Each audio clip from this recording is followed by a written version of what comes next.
welcome back. I hope you enjoyed the very first segment of the 5 things you need to know before you buy an RV by Mr. Terry Cooper, the Texas RV professor. We're going to jump right into the second segment here. And on this segment, he's going to get into the features and options and what are your must-haves.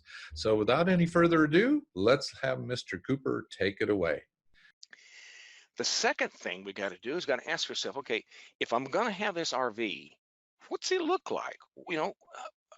Is it motorized or is it towable? And what are the features and options? And one of the things I ask in the RV shows at the conventions, that when we do these rallies and stuff, is I ask the people, I say, how many of you need a bathroom? And it's amazing the look that comes on people's face, and it's like they look at you like, are you an idiot? Of course I need a bathroom in this RV. But you know what? There's a lot of people, that's not their lifestyle.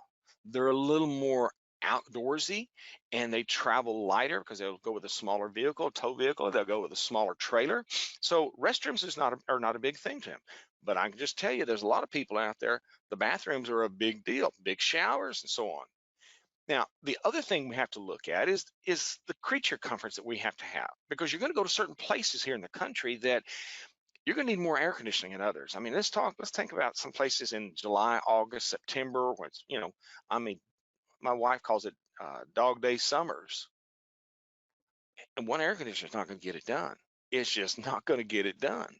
And so you're going to need maybe 2 or even 3 air conditioners on these rigs. And Lady E and I've had RVs that had 2 air conditioners. And let me just tell you, when one of those air conditioners conks out, you know it, because the temperature starts coming up in that box, but that sun's beating down on you. So how much do you need?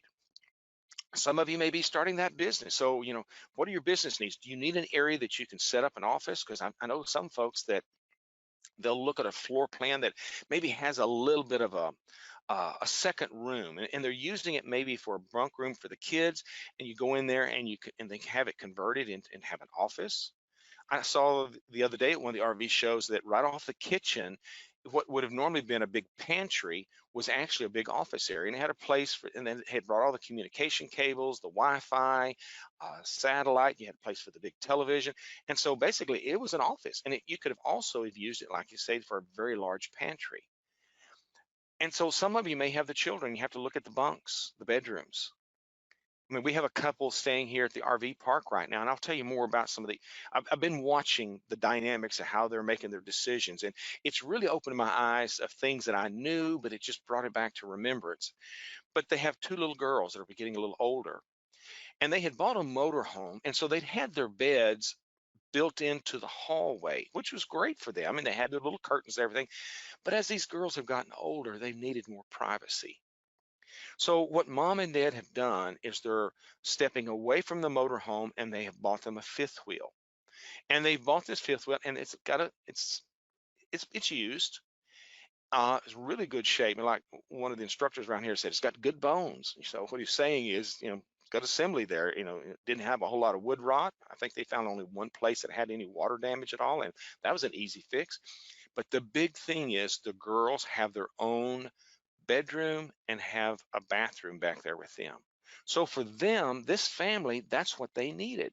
So mom and dad's bedroom's up front, and the kiddos are in the very back, and they also have a bathroom back there with them. So they've got bunks, they've got an area for their little desk, because they're homeschooled. Now, what about laundry, washer and dryer? And you think, well, not necessarily. If you're full-time, it's a thing to consider. I'll just tell you, when we traveled on the road quite a bit, we had this one unit. It was a Landmark, gorgeous unit, had the washer dryer hookups, and I wouldn't spring for the money. I was the old Mr. Tightwad on that, and Lady E kept saying, Cooper, please, we just need to put a washer and dryer in so we don't have to go to the laundry. And I just told her, I said, honey, we have spent all the money we need. We got the truck, got the hitch, got all these things. I really think we just got to watch our budget. And she said, okay, you go to the laundromat with me, right? Yeah, oh, yeah, I'll go with the laundromat. Let me just tell you, in 6 months and a few days later, the Coopers were sitting around the table, and I said, honey, I've got this idea. What do you think about if we buy a washer and dryer? Well, to Lady E's credit, she didn't say anything. She said, yeah, I think that's a good idea. It's kind of goofy, guys, when we come around. Somehow we got to save face. We got to make it look like it was our idea. So we put a washer and dryer in there. I went ahead, and we had the space where we had the the washer and the dryer, so they were two separate. Some places you only have the ability to have one that's a combo where it's both washer and dryer together. Because we had gotten tired of going to these laundromats. You pull your good clothes out of there, and there's horse blankets had been in there before, so you got all this horse hair all over your good clothes. Or maybe we were in some areas where there'd been a lot of oil field work, and you go in there and you pull your clothes out, and that solvent stuff that they use sometimes to clean with and everything, it just permeated your clothing. I mean, I tell you what, I got to the point where I was throwing away t-shirts and underwear and socks just because it smelled like solvent. So it didn't matter how many times you washed it, it still smelled like that solvent. And honestly, that was the trigger point for me. I got tired of walking around smelling like I had taken a bath in solvent out there. And so it just, no, I'm not going to do this. Then some of you are going to go with a motorhome, and so you're going to have to ask yourself, okay, how do we get around? Well, you got to take a look at an extra vehicle. There's some things you've got to do. I mean, I know some friends that bought a brand new motorhome, a huge big old diesel pusher, went out and bought this truck or this Jeep to pull behind them, and they got to looking at it and come to find out, no, you could not pull it four wheels down. So they had to go back to the dealer and say, gentlemen, you told us we could pull this four wheels down. And so through a little haggling, they got another unit that would work. So keep this in mind. These are little things that you need to think through, because if a little misstep takes place, it can cost you, because taking these trucks, motorhomes back, RVs back is not as easy as you think, because we want to make sure that we make the decision on the front end and it's the right decision for us. So let's walk through and just see, okay, so you need all these features. You want air conditioning, you're going to have office area, maybe a washer and dryer. Well, there's a big thing that's going to drive that. The biggest thing that I see over and over and over, the biggest mistake that people make is buying an RV with the wrong power panel. These things come with two different types of electrical systems. Now, every RV has three separate electrical systems, and one of those electrical systems is the 120-volt AC power, just like in your brick and stick house. Exactly the same power, whether it's you're getting it from plugging into shore power at pedestal at the campground or you're running a generator. It's the same voltage, same power, but they make two different types of power cords. One of them is what we call a 30 amp, and it's 120 volts. That's the top one. Now, when you go to compare equipment, you want to be able to compare apples to apples and oranges to oranges. So if you look at this thing, you need to know, okay, this power cord is going to handle what for me? How many watts? And that's the power. So when you go to buy a new appliance, a new microwave, a new induction cooktop, or maybe one of those Ninja cookers or one of those rice cookers or whatever that you're buying, or even those Keurig coffee makers. You know, I had Keurig this morning, and I was thinking, it's amazing how I've got this one little device on this separate little circuit breaker. Then it dawned on me, voila, I couldn't put much more on that receptacle because that Keurig was pulling so much power when I was fixing my coffee this morning. So long and short of it is, if you take the amperage times the voltage, it will give you your wattage. So when you're shopping, look at look at the boxes. Turn that box over and see what the data plate says. How many watts is it? Okay. Now, here's the thing, just a simple little example. And this is something that we go over in our classes. I mean, we pound on electrical for 2 days of the 5-day class because it's so important. I mean, everything revolves around these electrical systems and these rigs. But if you got an air conditioner, it's tied into a 20 amp circuit breaker at 120 volts. So that means we're using 2,400 watts when you turn on just one air conditioner with that 30 amp power cord, which is 3,600 watts. So what you're doing is you're using what? 2/3 of your power just running one air conditioner. So if you need a second air conditioner, guess what? You're out of luck. Now they're working, trying to get some that don't pull quite as much power, but let me just tell you, I'm finding a high failure rate on those compressors. So they haven't got the bugs worked out yet. But here's the thing, if it's hot summertime, that air conditioner is pulling almost 20 amps. I mean, I've seen them where they're right there around 18 and 19 amps. I mean, they're bumping that 20 amp circuit breaker. And if that being the case, if you're pushing that 2,400 watts, that doesn't leave you much to run anything else inside. Certainly can't have that coffee maker. Certainly won't be able to have the waffle iron, that George Foreman grill, or sometimes the blow dryer, and you're certainly not going to be able to operate the microwave.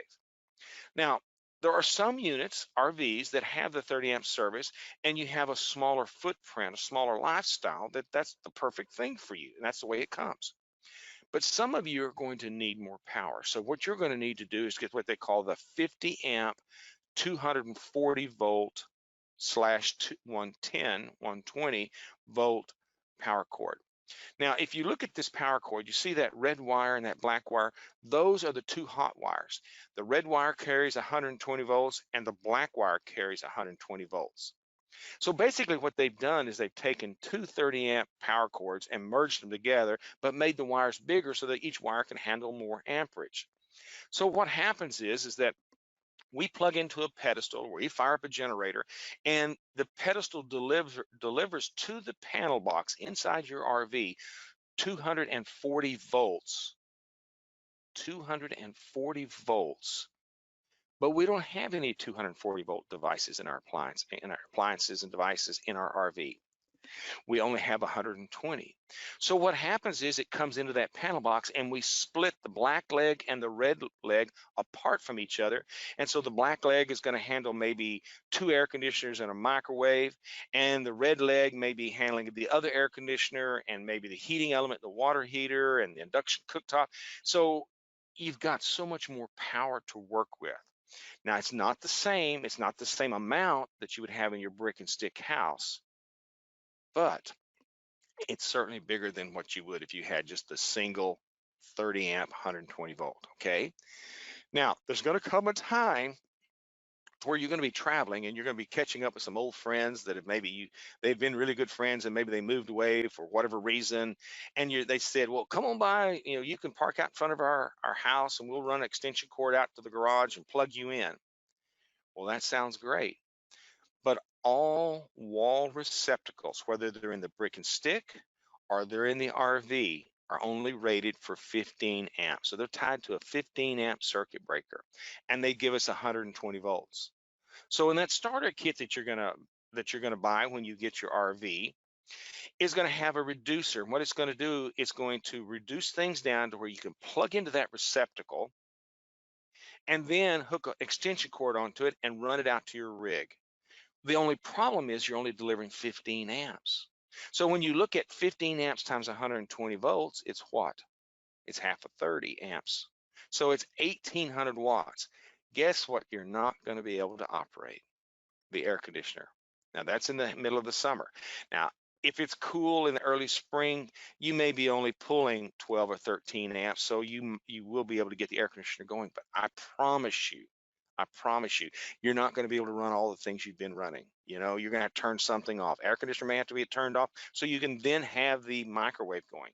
So keep in mind, you're going to have to be energy minded. And that's some of the things that we talk about. We really do talk quite a bit about it. And we show you some things that take place if you don't monitor it, the things that burn up. And when you look at what an air conditioner costs today, it's about $1,200 to replace it, about $1,200 to rehang an air conditioner because you burned it up. So it's important that you know what bells and whistles you want, because it's going to be driven by how your power. Now, a lot of people say, well, maybe if I buy this one has 30 amp, I'll put a 50 amp panel box in. Well, it doesn't quite work that way because the wiring is already fit inside the walls and they've got everything tied together inside the walls. And so you can't break it all out. You can kind of do a hodgepodge job, and I've done it, but it's not the same. It's not the same. So you're still got restrictions. So everything's based upon how much power can you provide for your bells and whistles.